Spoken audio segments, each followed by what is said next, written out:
Good afternoon, everyone. My name is Simone from the Graaf, and welcome to this presentation.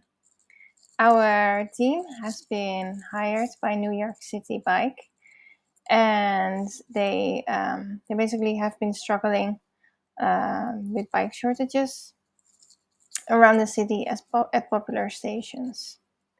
Customer complaints on not being able to take a bike at their chosen bike station has been increasing, and New York City Bike needs help with analyzing their data to learn where, when, and how many bikes are needed.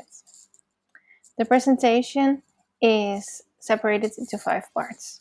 Each part of the analysis has its own page.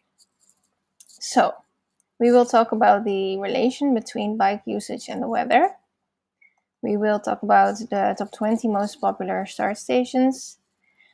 I've created an interactive map showing popular bike trips. The usage of bike types per average temperature is calculated through a stacked bar chart. And at the end, there is the conclusion and the recommendations. The drop-down menu on the left, Aspect Selector, will take you to the different aspects of the analysis our team looked at.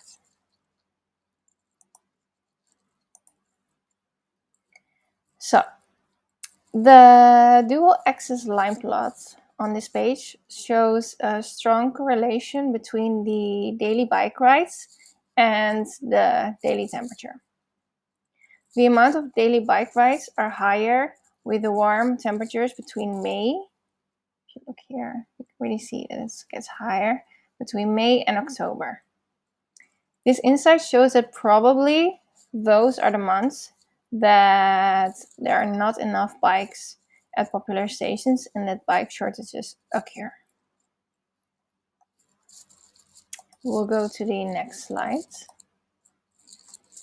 So in order to calculate the most popular bike start stations, we grouped the bike rides per start station so we could find out the top 20.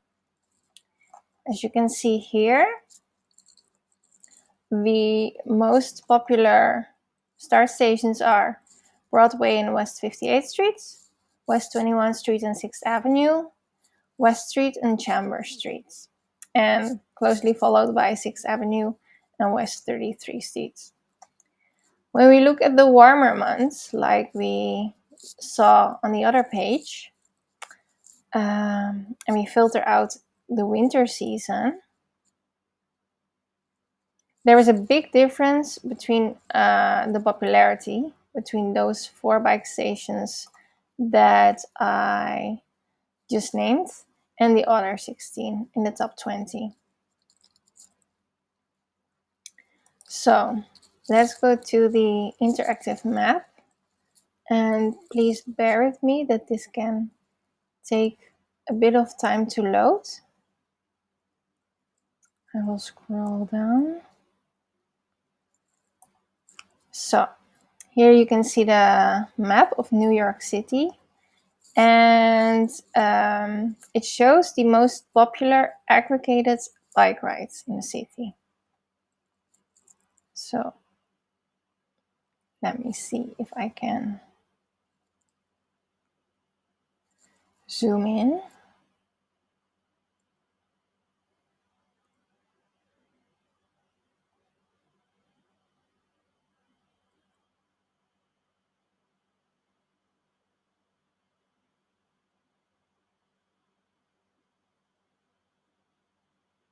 A bit more.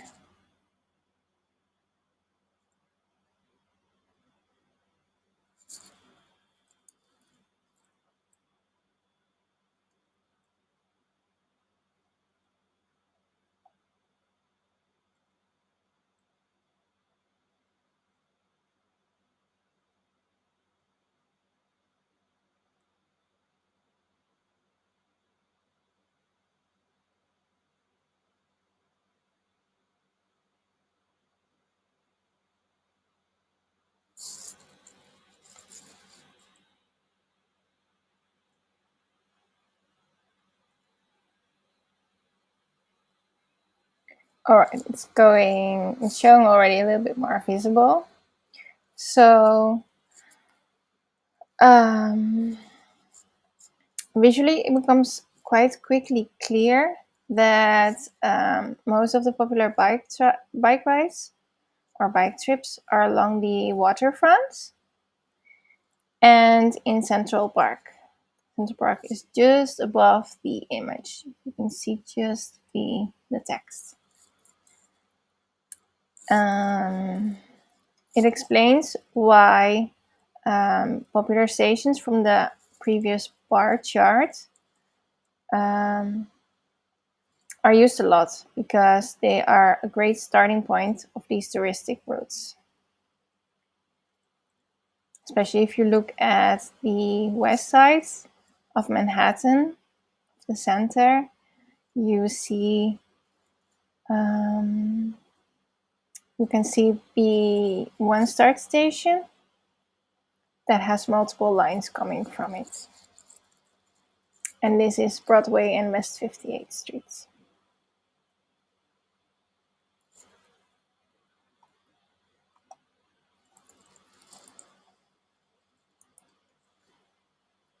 So we also created a stack bar chart. And this stack bar chart shows the difference in usage between classic bikes and electric bikes. And it's divided, or well, sorted on the temperatures, just like the dual axis line plot on the first chart. It shows that the classic bikes are used way more often. When there are really cool temperatures, it seems that classic bikes and electric bikes are more or less used the same amounts, but the amount of bikes used in these colder months is really, really low compared to when it gets warmer.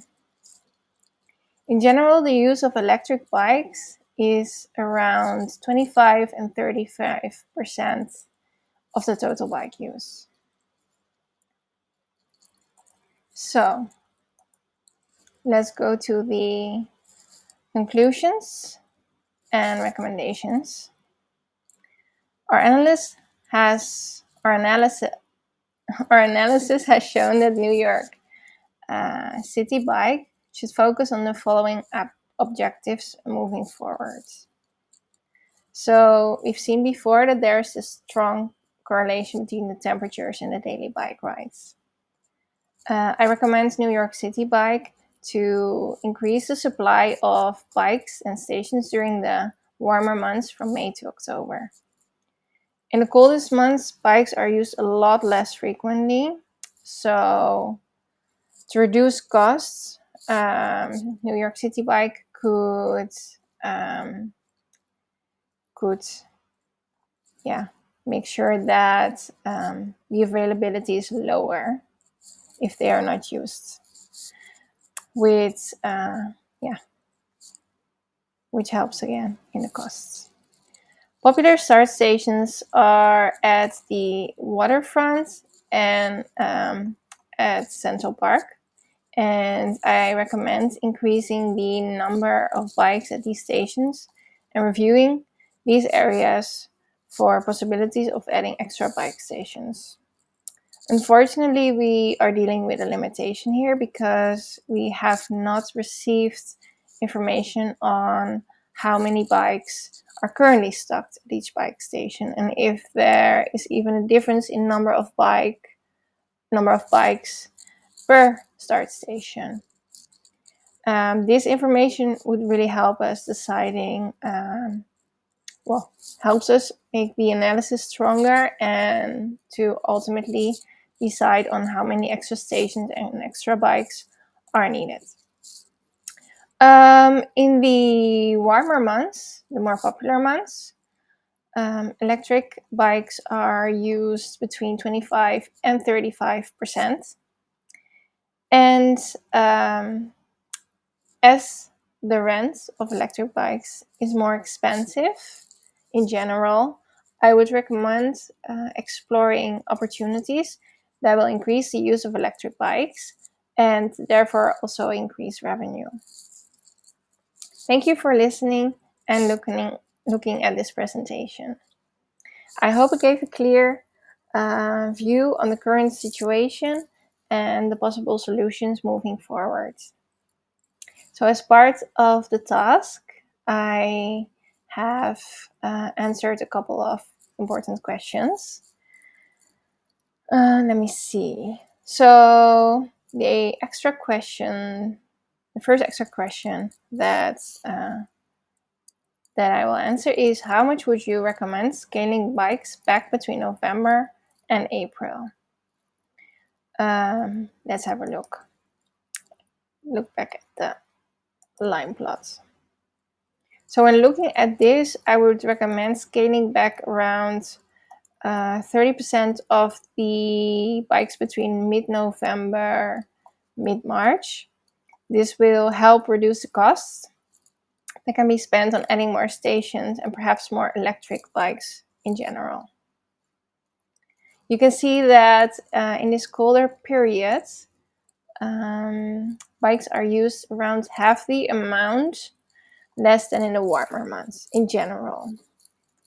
There are a few days with exceptional high usage in the cold months, so yeah, it's worth to check these dates to see if this is probably a one-time happening, or if this date is returning to be very popular every year. Because if that's the case, it's very important to keep the stock of bikes at bike stations as high as they are. So next question is, how could you determine how many more stations to add along the water? So for this analysis, as I explained before, we did not have any information on how many bikes are stocked at these popular stations along the water, and if one station has more bikes than the other. This information is important in order to calculate how many more bikes are needed and thus how many more stations. We can see that there are already multiple stations. I'll try to show it again, but as I showed before on the map on the west side waterfront, we could see that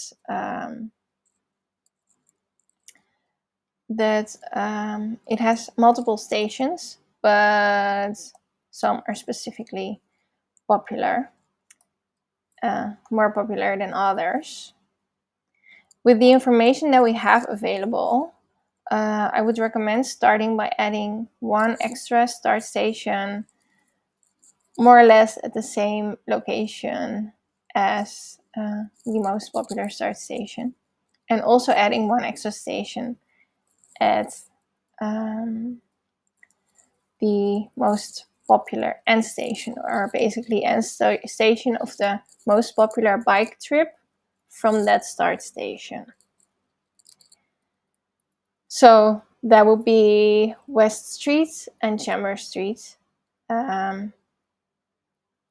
If this doesn't solve the problem, I would recommend adding one or two more stations along the water side, and make sure that they are close to a metro station and a bus station, because then they are easy accessible for tourists.